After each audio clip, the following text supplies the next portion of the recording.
The next class of functions I want to talk about is the class of rational functions.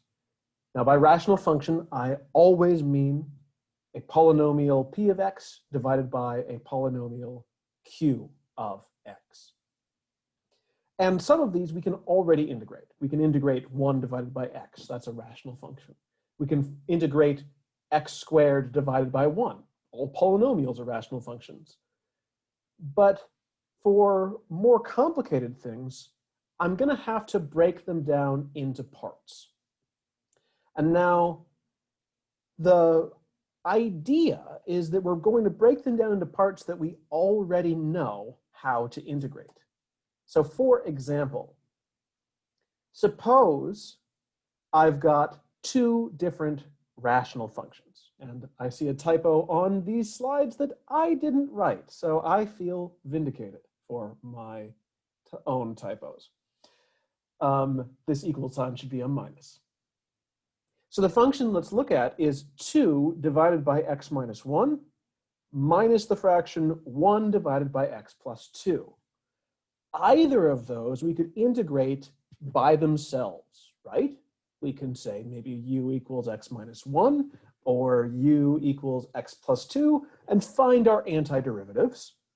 And for the fact that we can take an integral on those separately, we can also take an integral on the two, one subtracted from the other.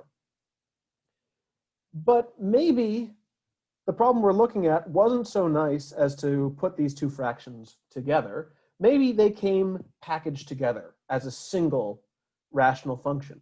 And I got my rational function in my integral written as x plus 5 divided by the quantity x squared plus x minus 2. The whole point of this is I would know how to integrate it if it was given to me in separate pieces. Just like I said, I'd use u substitutions, but combined, it might not be so obvious what to do.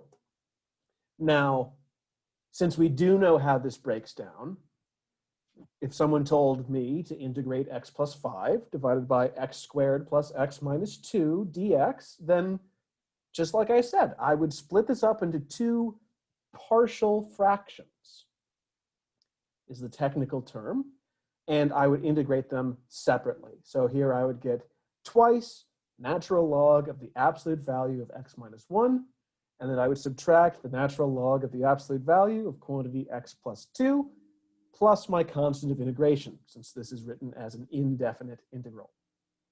Okay, but how do I actually break these fractions down? How do I know what to do with them?